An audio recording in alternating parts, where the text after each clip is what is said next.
At precisely 06:00, the security checkpoint at Fort Griffith Range opened its steel gates to the convoy of marked vehicles, each bearing insignias from across the armed forces.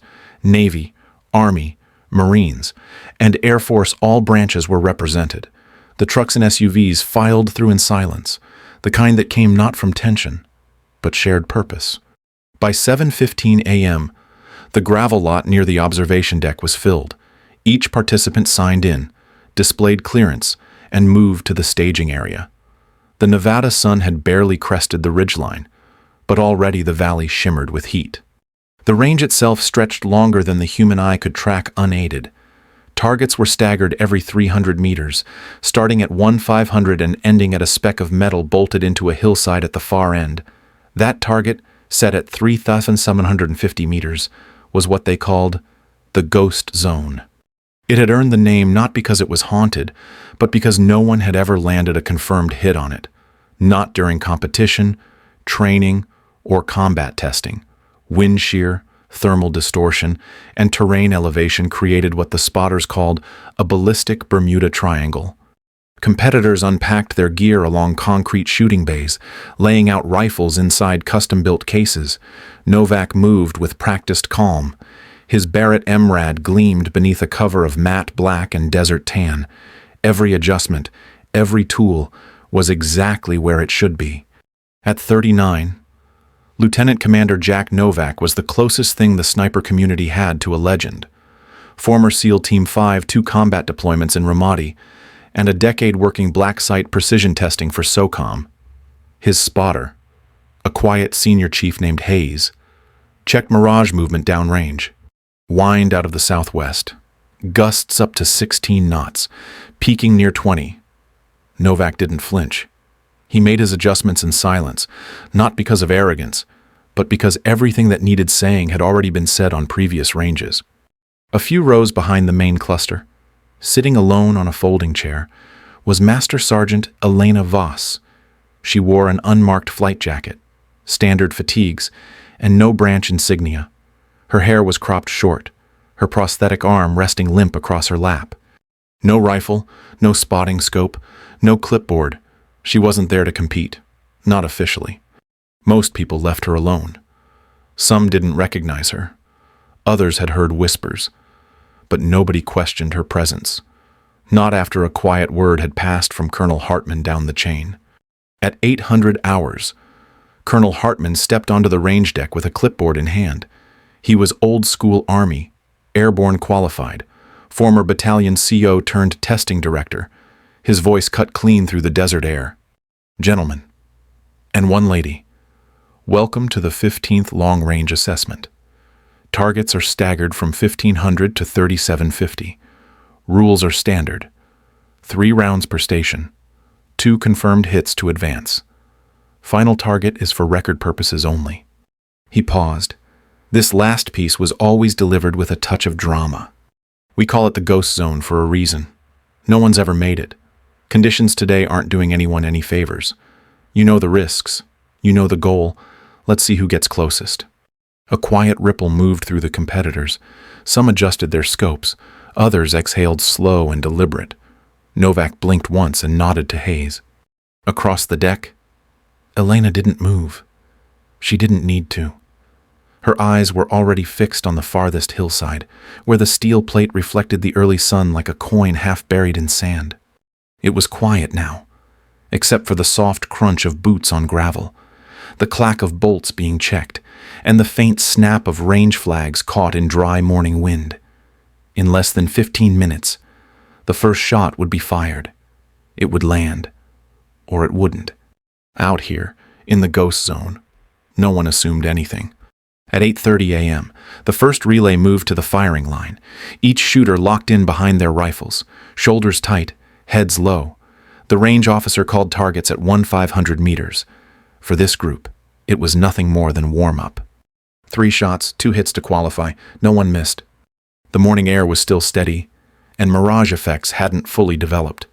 Novak's Barrett MRAD sent rounds downrange with a crisp report, each hit confirmed by a subtle metallic ping and a nod from the spotter.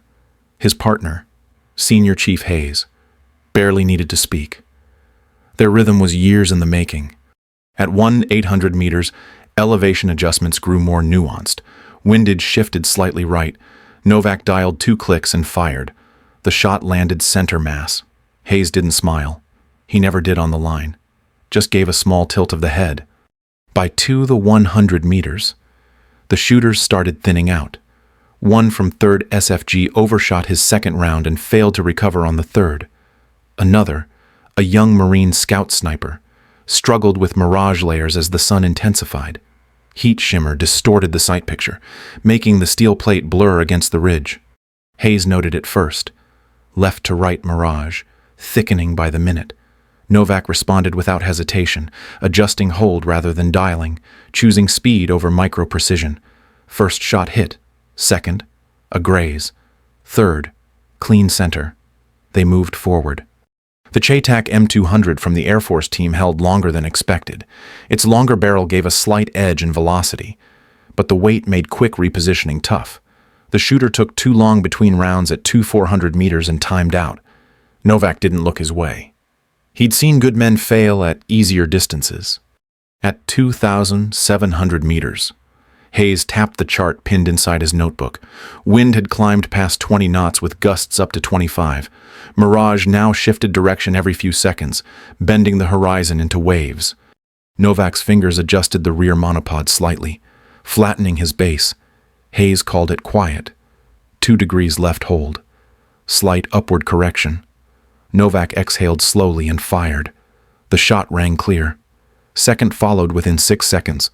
Another hit. A few shooters behind them paused at the echo. The hit pattern spoke of clean fundamentals and control under pressure. Only 9 competitors cleared 2,700.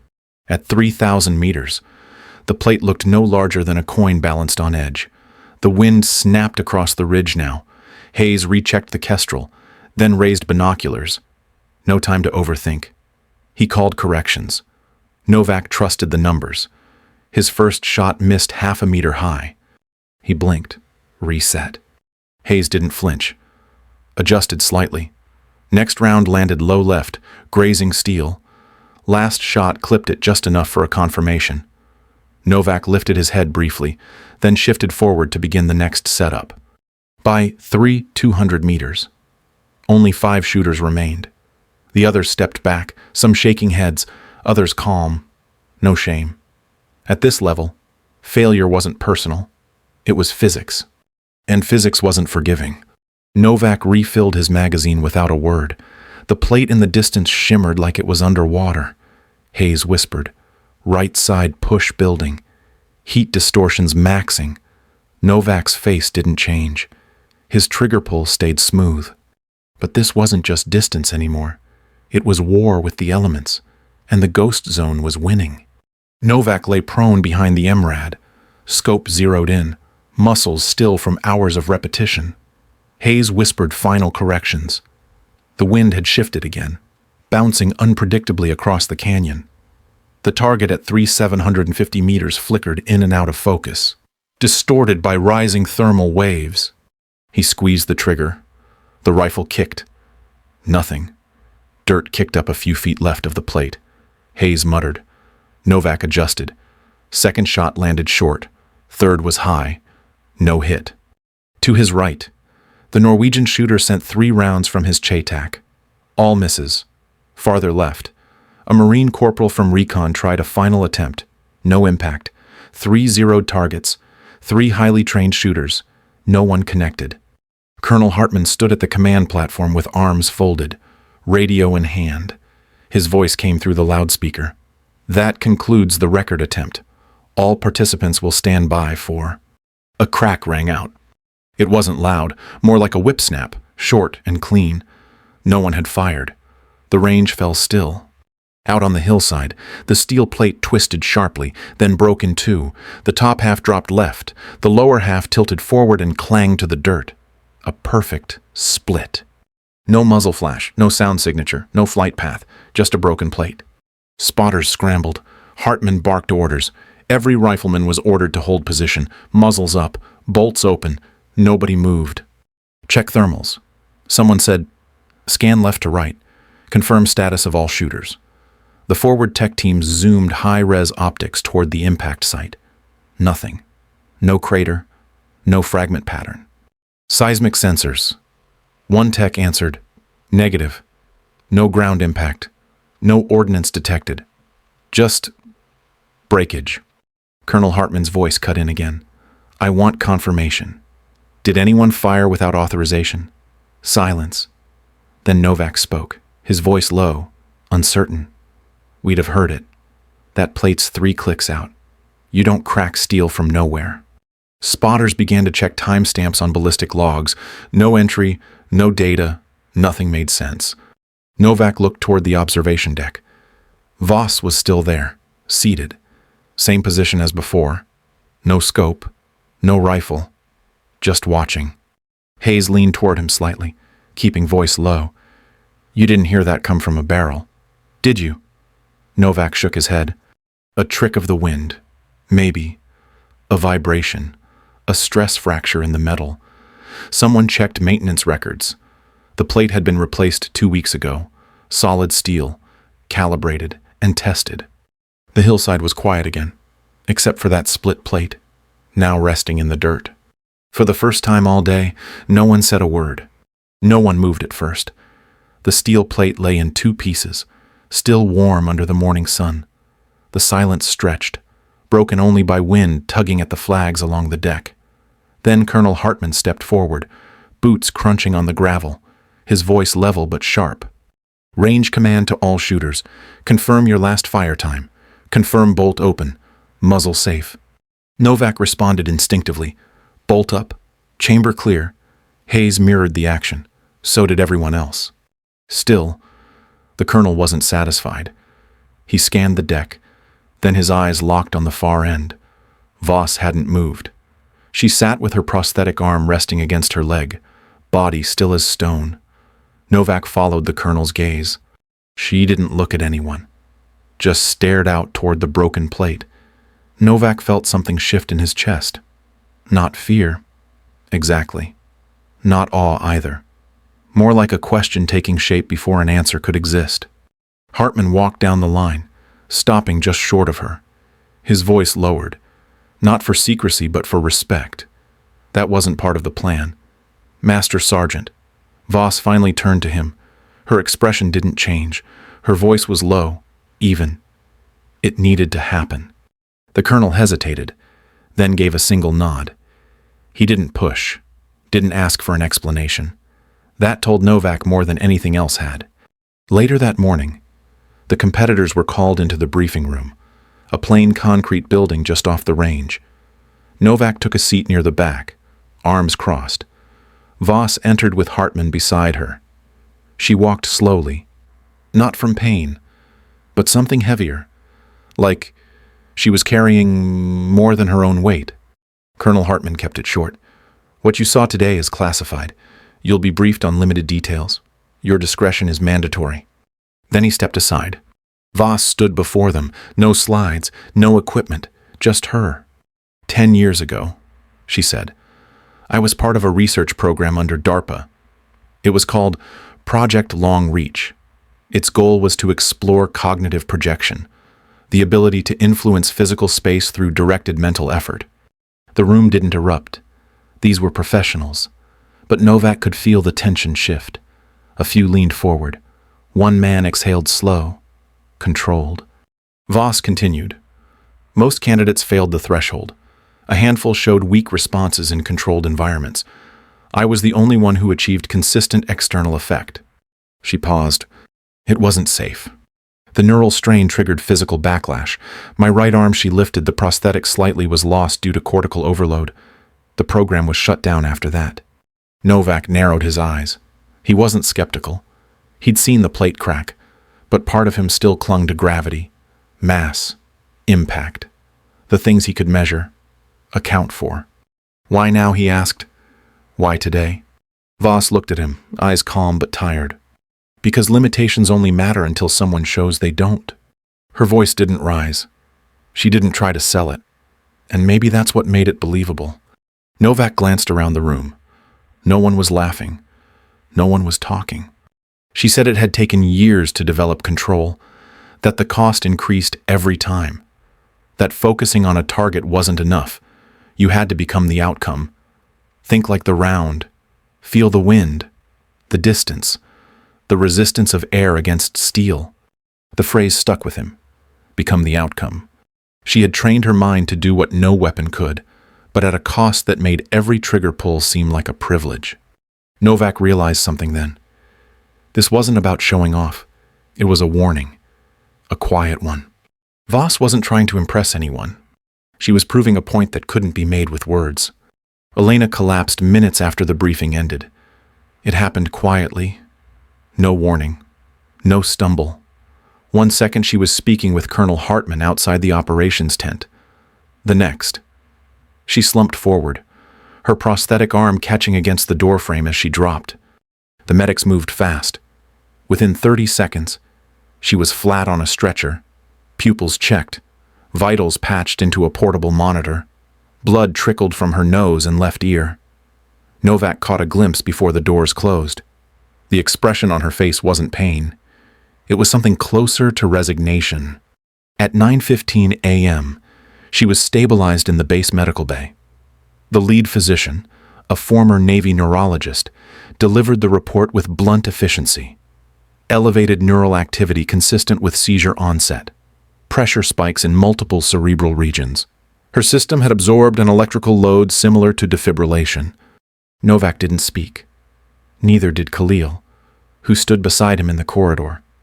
The doctor continued. Brain scans show microtears in the cortical lining. No signs of trauma from external impact. This is internal overload. Controlled mental effort at that scale comes with cost. She's done this before, Khalil asked. The doctor nodded once. Years ago. She pushed too far.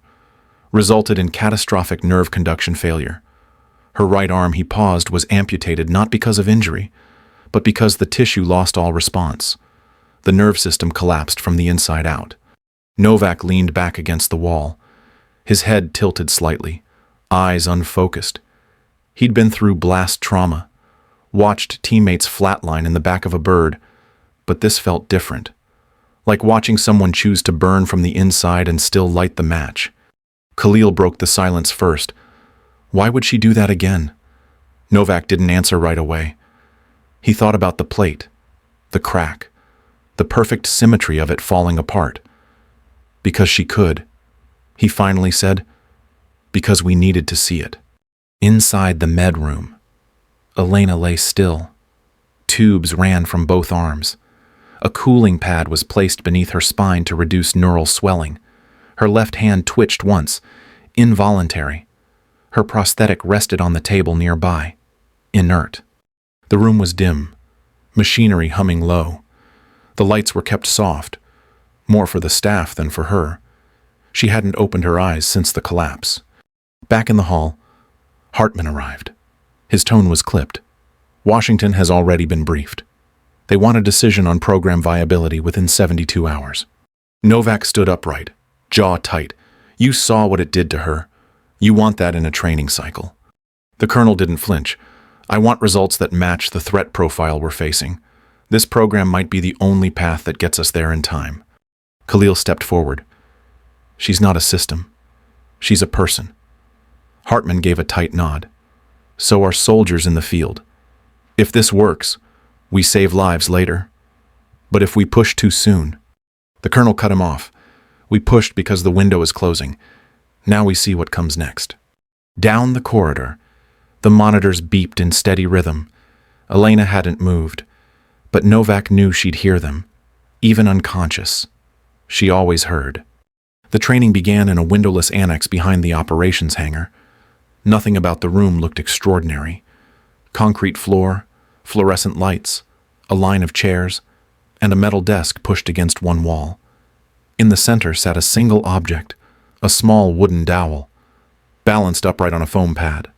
Novak stood across from it, hands behind his back, jaw clenched.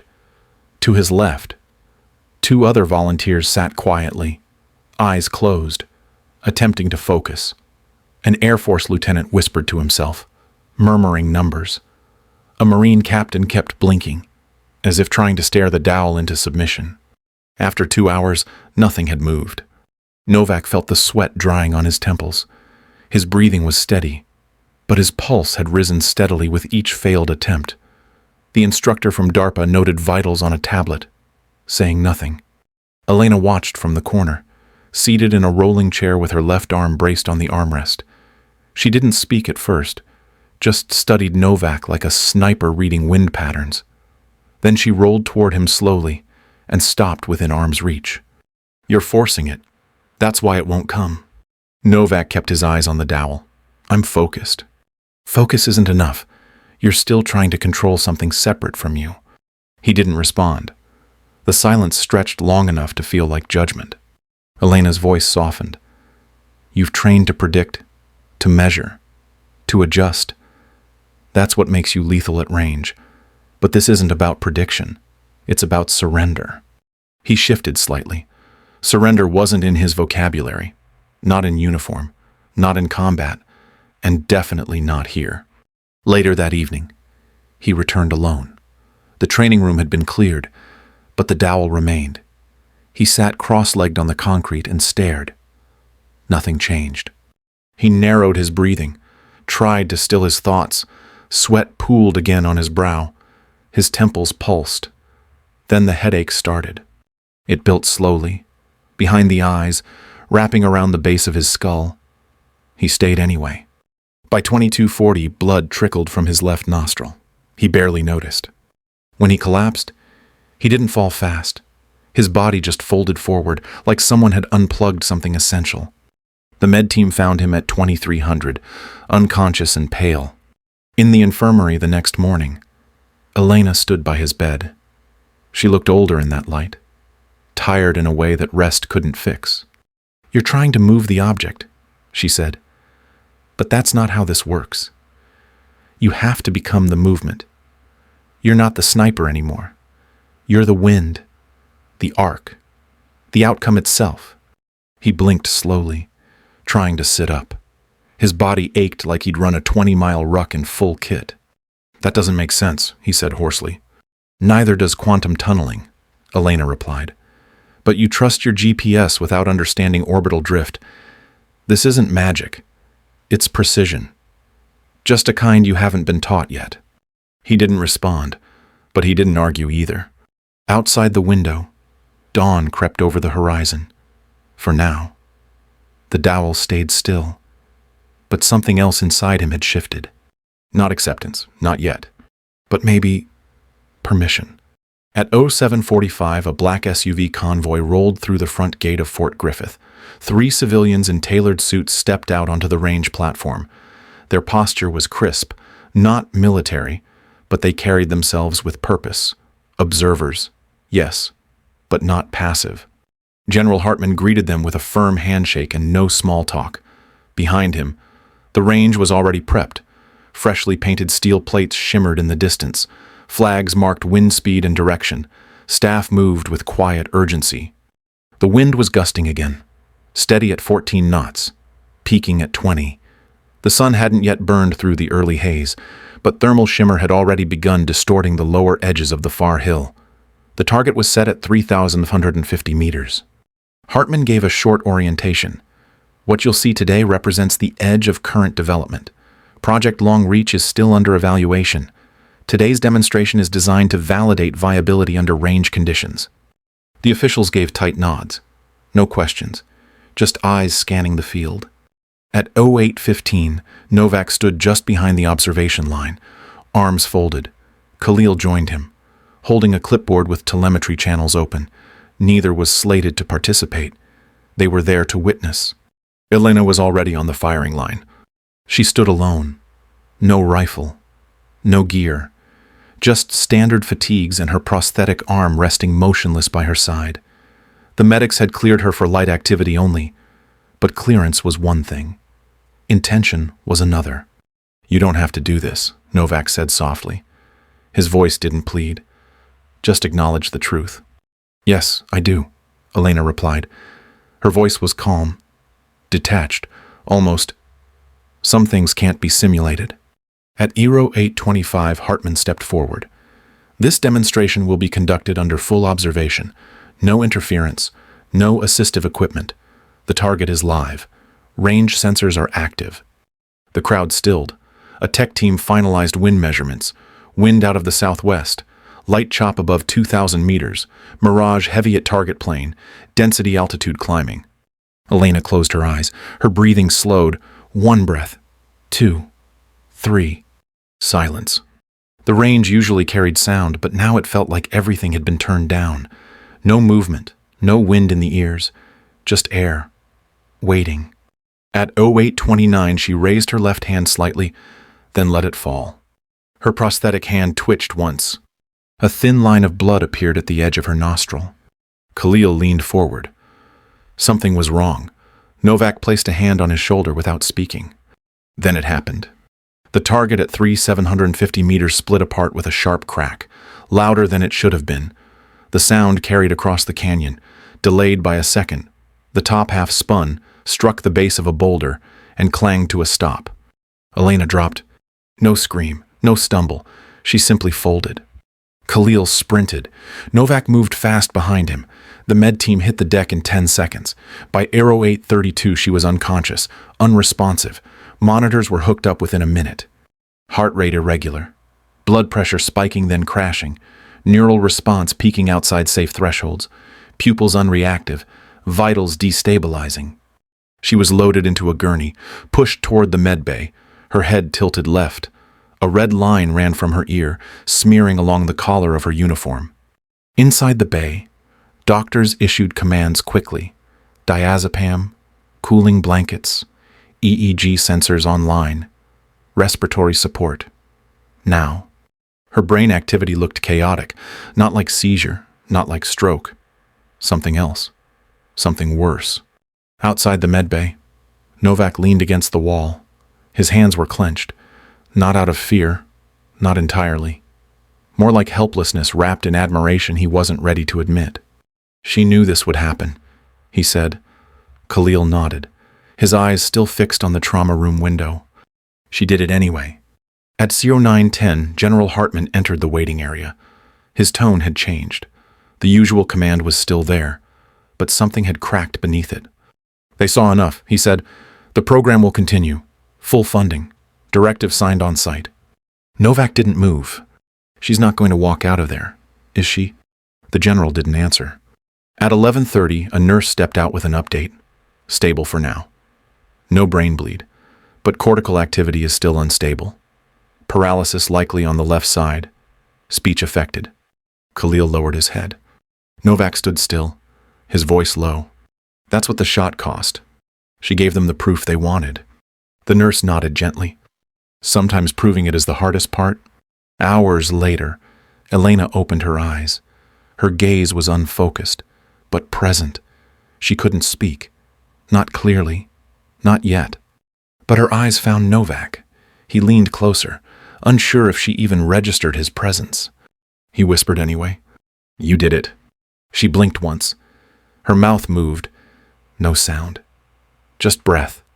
But he understood. Not for glory, not for ego. Because it needed to be done. And she was the only one willing to pay the price. The Nevada sun hung low over the training compound, casting long shadows across the concrete courtyard. It had been 7 months since the demonstration. Project Long Reach no longer operated out of borrowed space behind the range. Now it had its own wing, its own instructors, and a list of candidates twice as long as command expected. Elena sat just outside the glass doors, her wheelchair angled slightly toward the field. She wore the same fatigues, but her face looked older, not from age, but from something deeper. The left side of her mouth still drooped slightly, but her eyes were sharp. She watched everything.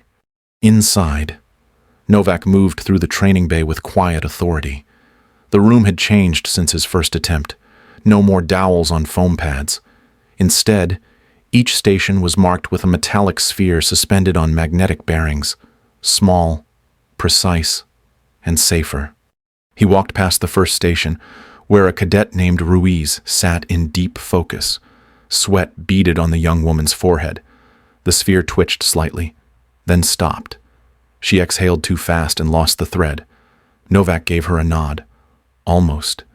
Across the room, a former Air Force mechanic named Green stared at his station, jaw clenched. His vitals had remained stable for weeks, but he hadn't moved a thing. Novak crouched beside him. "Stop aiming. Start allowing. You're not directing the force. You're participating in it."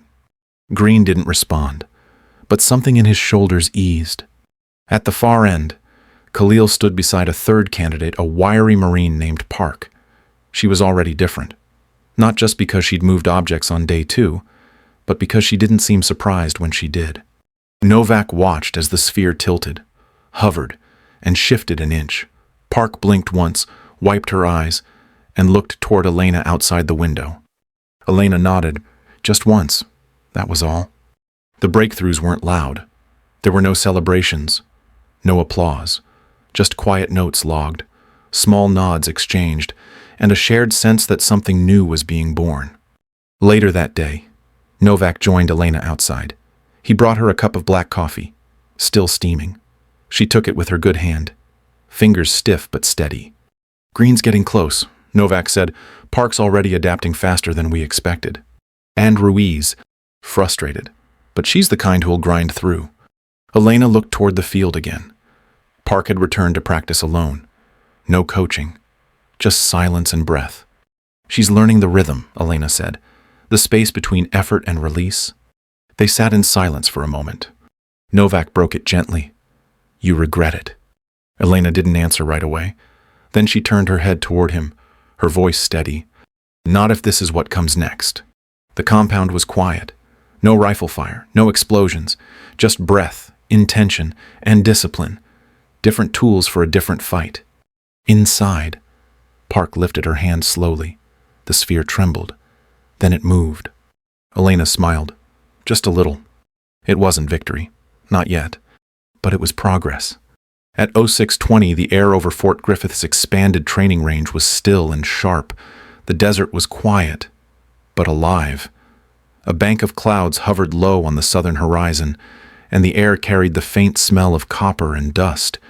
Inside the new control center, everything was ready.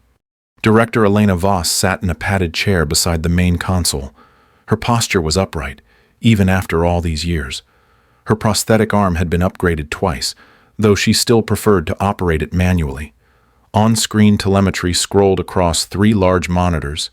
Vital signs, wind charts, neural feedback signatures. In the center monitor, a steel target stood at 400 meters.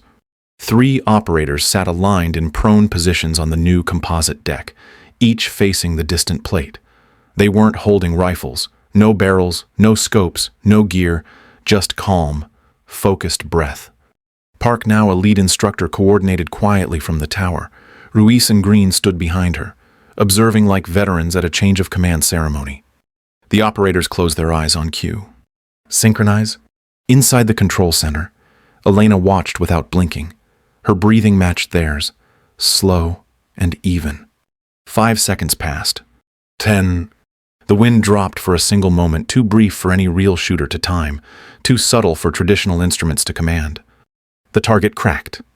The upper half didn't shatter this time. It shifted first, bending slightly, then breaking off in a diagonal line before tipping forward and clanging to the dirt. Dust kicked up behind it. The sound came later, echoing like a memory. The observers stayed quiet. Park's voice came through Elena's headset. Impact confirmed, controlled release, triple signature match, all within threshold. Elena didn't smile right away. She simply closed her eyes for a breath, then opened them again. Her voice was clear. Log full telemetry. Promote all 3 candidates to live protocol track and send them my congratulations. Yes, ma'am. Outside, the morning sun cleared the edge of the clouds, casting a golden angle across the broken plate. Down in the primary hall, a class of new candidates sat cross-legged. Among them, a small boy 10 years old at most stared at the test platform in front of him. A metallic pin rested upright on a stable base. He didn't blink. His eyes narrowed, lips barely parted. The pin tipped forward, just a nudge. It didn't fall, but it moved. The instructor glanced toward the observation glass. Elena stood there now, watching, She raised one hand. The boy saw her. He nodded once. In the hallway, Park caught up beside her. That was the youngest candidate yet. Elena nodded. He won't be the last. They walked slowly back toward the control center. Elena paused before the door, looking out across the vast terrain of range markers, steel targets, and wind flags frozen in the distance. Once, she had thought range was defined by metal and distance, elevation and drop, barrel length and bullet weight. Now she knew better. She turned to Park, voice soft. The bullet was never the weapon. Park looked at her, unsure. Elena finished the thought. You are